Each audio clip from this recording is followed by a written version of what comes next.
Welcome to StopFake, the place where we debunk disinformation about Ukraine and set the record straight. I'm Kyiv Post CEO Luc Chenier with this week's edition of Dissected Disinformation. Today, we look at a fake in a fringe American website claiming that the U.S. supports right radicals and fascists in Ukraine, set the record straight on the Ukrainian Navy, which is definitely alive and kicking, and deforestation in Ukraine, who's doing it and who's lying about. So let's get to the details.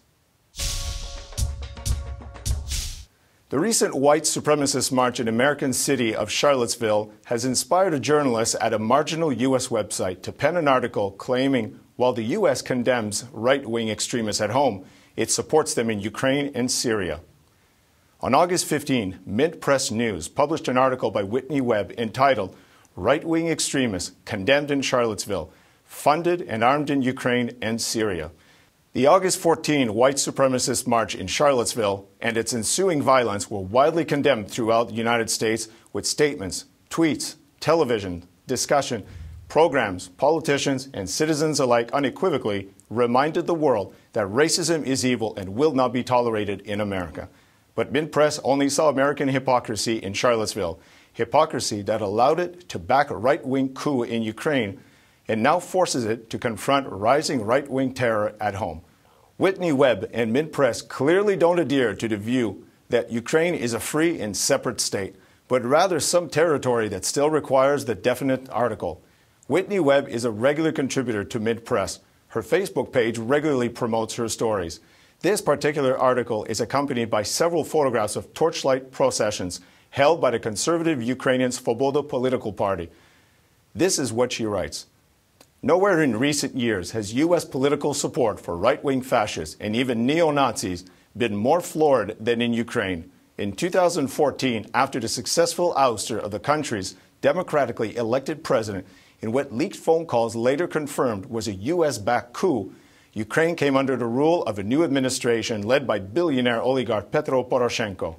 Despite the U.S.'s assertion that the change in Ukraine's government in 2014 was not a coup, Poroshenko himself has labeled it as such.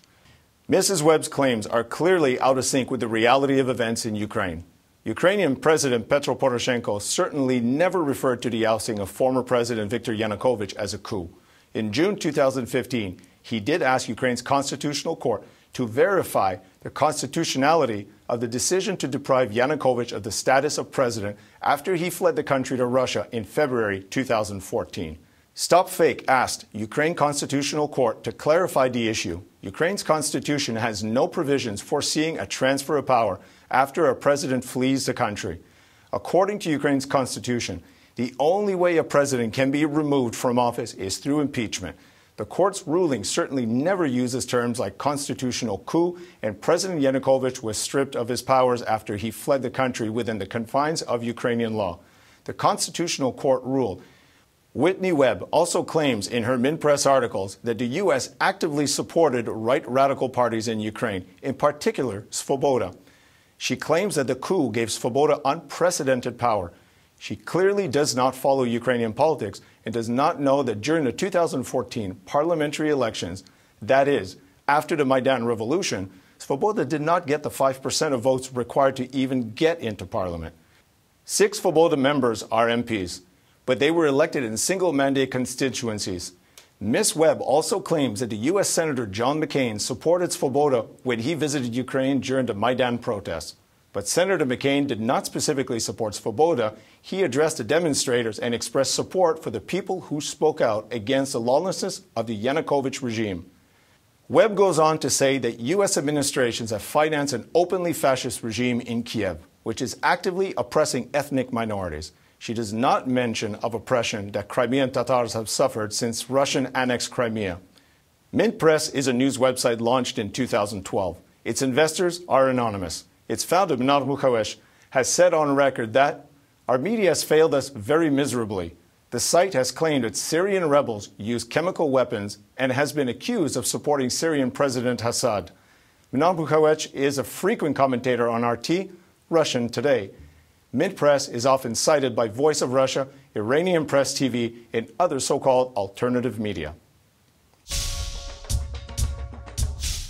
Russian pro-Kremlin site Ukraina.ru ran a story this week claiming that Ukraine's former naval commander announced that the country's fleet had ceased to exist.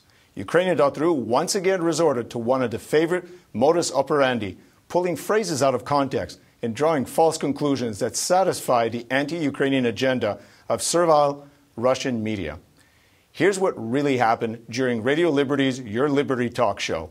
Former Ukrainian naval commander Vice Admiral Sergei Haiduk stated that the state of Ukraine's navy is critical. If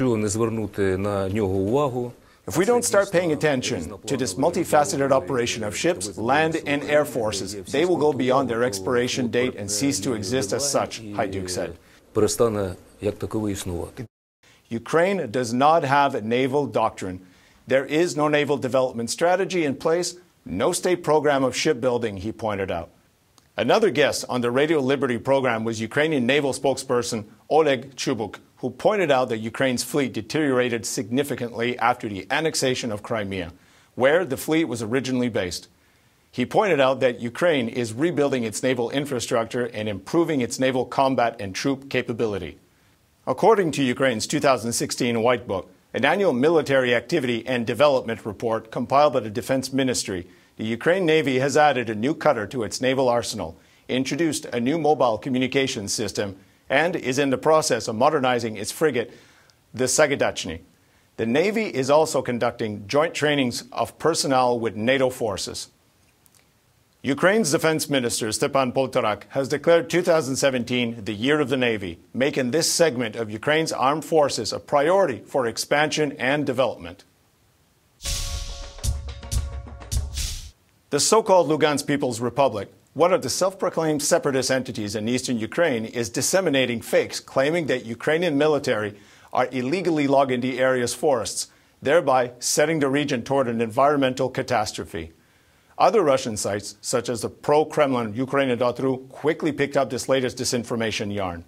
As the fake story tells it, satellite photos available in the public domain show that those regions where the Ukrainian military are deployed, deforestation is going on both in small areas and also in tracts as large as thousands of hectares. According to a report compiled this year by the Ukrainian Helsinki Union for Human Rights, Ukraine's environment in the occupied Donbas territories is being decimated and is on the brink of ruin. Even before the outbreak of war, the environmental situation in eastern Ukraine was dire. Decades of pollution from steel mills, mining, and chemical plants had taken a heavy toll on the region's ecological state.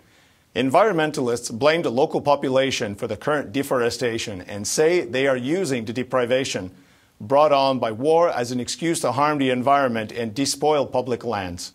In the absence of enforced state control, the local population has begun exploiting the natural resources, seizing land parcels from nature reserves, logging and hunting, says the Ukrainian Helsinki Union report. The Lugansk Regional Forestry Department told StopFake that Ukraine's armed forces are not committing deforestation. On the contrary, the authorities periodically apprehend local civilians logging illegally. Ukrainian soldiers not only do not partake in illegal logging, they actively counter illicit logging and poaching. Recently, a group of Ukrainian veterans apprehended illegal loggers in a Kyiv land conservation reserve. That's it for this week. Be vigilant, beware of fakes, and if you spot any disinformation about Ukraine, send it to us for a truth autopsy. Remember to stay healthy. Don't consume fake news. Your brain will thank you, and the intellectual climate of society will not suffer a precipitous decline. I'm Luc Chenier, and this is StopFake. Thanks for watching.